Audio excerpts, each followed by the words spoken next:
What if I told you that every nightmare you've ever had might be based on something real? Throughout history, cultures worldwide have warned their children about creatures lurking in the darkness. Monsters that hunt. Monsters that deceive. Monsters that were once human. Today, we're diving into 5 of the most disturbing mythical creatures ever documented. And I promise you, by the end of this video, you'll be checking your windows tonight. Let's begin with a creature so horrifying, even speaking its name is considered dangerous.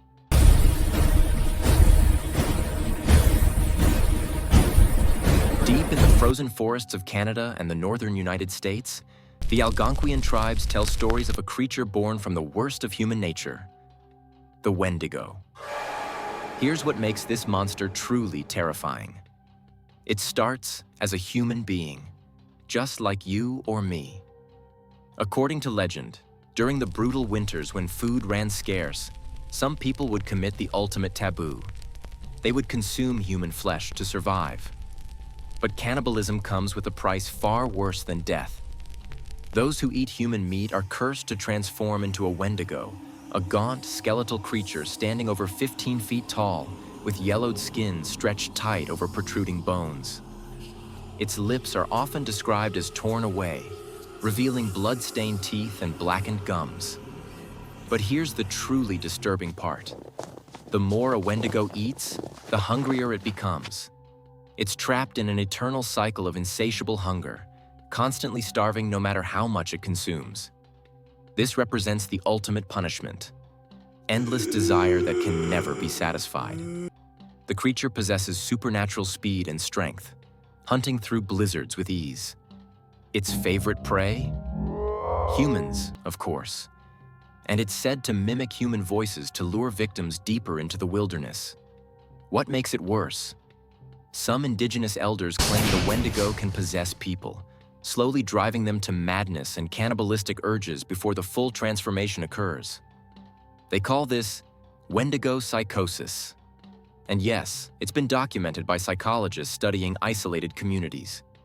Even today, hikers in the northern forests report hearing screams that sound almost human, but not quite. Footprints too large to be any known animal. And that feeling, that terrible feeling of being watched from the tree line. If you ever find yourself lost in a winter forest and you hear someone calling your name, don't answer. It might not be who you think it is.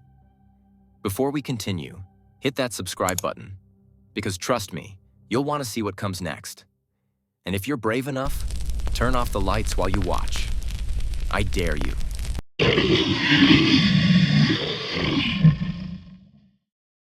If you thought the last creature was disturbing, wait until you hear about the Aswang from the Philippines.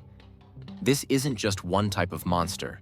It's an entire category of evil shapeshifters, and they're considered the most feared creatures in Filipino folklore. By day, the Aswang appears completely normal. It could be your neighbor, your teacher, or the friendly shopkeeper downtown. But when night falls, the transformation begins. The most common form is the vampire variant. The Aswang's tongue extends into a thin, proboscis-like appendage that can reach through cracks in houses. It uses this to silently drain blood from sleeping victims, with a particular preference for pregnant women and children. Here's what makes it nightmare fuel. The Aswang specifically targets unborn children. It can smell a pregnant woman from miles away, and it will patiently wait for the perfect moment to strike. Using its elongated tongue, it can extract a fetus without the mother ever waking up. But it gets worse. Some Aswang variants can completely detach their upper body from their lower half. The torso sprouts bat-like wings and flies off into the night, trailing internal organs behind it, while the legs remain standing wherever they were left. The sound is what haunts people most.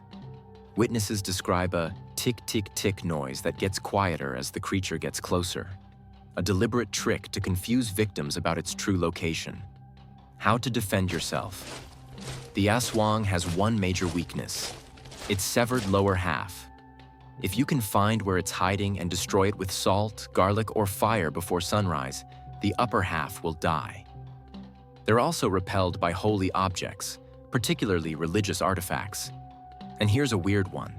They absolutely hate reversed objects. Wear your shirt inside out, and an Aswang might not recognize you as prey. Even in 2023, rural communities in the Philippines report Aswang encounters. Police have investigated multiple cases where villagers claim to have found lower halves hidden in forests or abandoned buildings. Coincidence? Mass hysteria? Or something we don't want to admit exists? The scariest part? In Filipino culture, the Aswang isn't some ancient legend. It's treated as a real, ongoing threat that requires constant vigilance.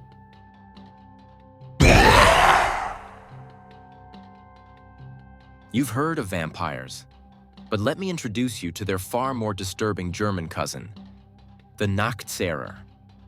Unlike the romantic, sophisticated vampires of modern fiction, the Nachzehrer is a corpse-eating, family-destroying abomination that brings disease wherever it goes. Here's how it works. When someone dies from plague or epidemic, they might return as a Nachzehrer, a vampire that feeds not by leaving its grave, but by psychically devouring its own family members. The creature lies in its coffin, chewing on its burial shroud and its own flesh. As it does this, living relatives begin to sicken and die, one by one. The Nachzehrer is literally consuming them from beyond the grave. When grave robbers or investigators opened suspected Nachzehrer graves in medieval Germany, they reported finding corpses with burial shrouds stuffed into their mouths, their own hands and feet gnawed to the bone. A distinct chewing sound coming from inside sealed coffins, bodies that showed no signs of normal decomposition. During the Black Death, when entire villages were dying and bodies were buried in mass graves, the Nachzehrer legend exploded across Europe. People were so terrified that they developed elaborate burial rituals, placing a coin in the corpse's mouth so it couldn't chew, burying bodies face down, decapitation, and placing the head between the legs, staking the body to the coffin. Archaeologists have actually found medieval graves matching these descriptions. Bodies buried with coins in their mouths, decapitated or staked through the chest. These weren't myths to medieval people. They were taking real precautions against something they genuinely believed was killing them. Think about that. Entire communities were so convinced these creatures existed that they mutilated their own dead family members to protect the living. The question is, were they wrong? Or did they know something we've forgotten?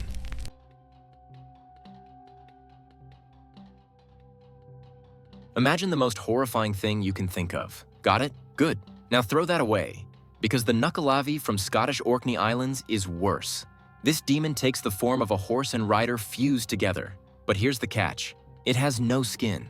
Picture a massive horse's body with a human torso growing directly from its back, but both are completely skinless. Black blood pulses visibly through yellow veins.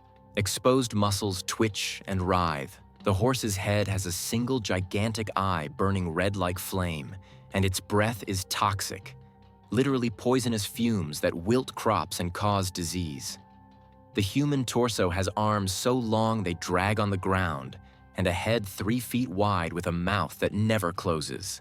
The Nuckelavee emerges from the sea during storms, bringing crop failures and famine, livestock diseases, human plagues and epidemics, drought and environmental disasters. In the 17th century, when Orkney Islands began burning seaweed for industrial purposes, a massive plague swept through the region, killing livestock and destroying harvests. The locals blamed the Nuckelavee, claiming the smoke from burning seaweed had enraged it. A man named Tamas claimed he met the creature face to face on a narrow coastal path. He described being paralyzed with terror as the skinless horror approached, its toxic breath burning his lungs. He only escaped by reaching a freshwater stream. The Nuckelavee's one weakness: it cannot cross fresh water. Tamas survived, but he was never the same. For the rest of his life, he refused to go near the coast after dark. Unlike other mythical creatures that might be explained away as misidentified animals or mass hysteria, the Nuckelavee has one unique characteristic. Everyone who claims to see it describes it exactly the same way. Same skinless appearance, Same fused body, same toxic breath. How do you explain that level of consistency across centuries of independent sightings?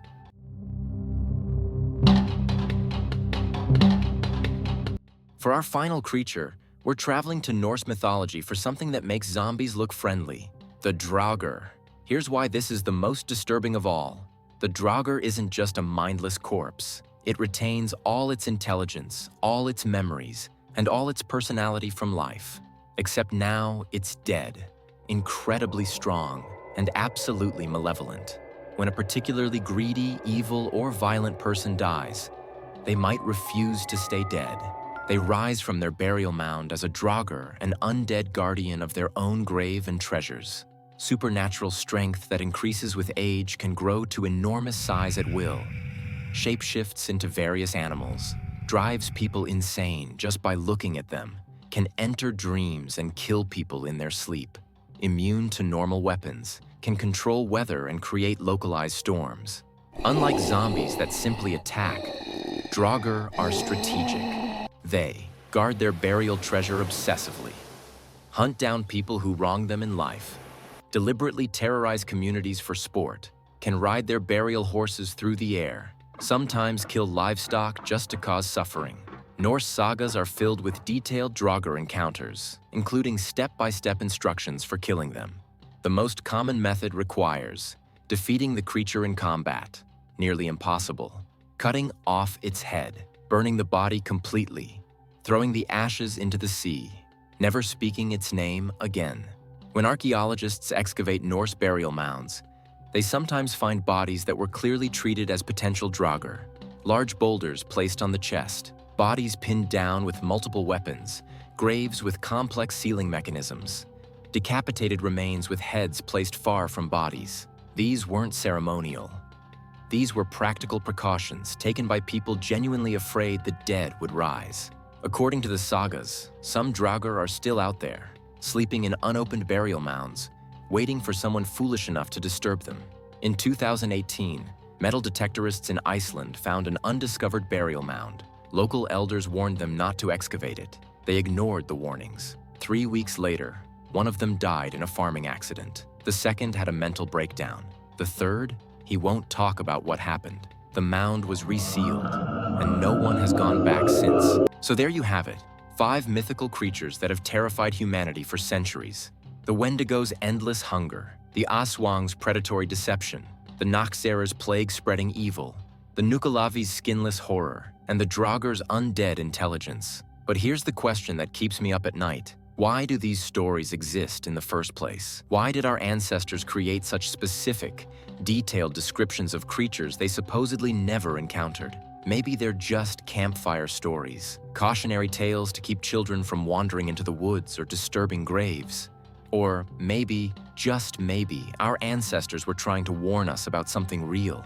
Drop a comment below telling me which creature disturbed you the most and why. And if you're brave enough, tell me about any unexplained encounters you've had. Don't forget to subscribe and hit that notification bell, because next week we're covering even darker legends. Creatures so disturbing, some cultures refuse to speak about them at all. Thanks for watching.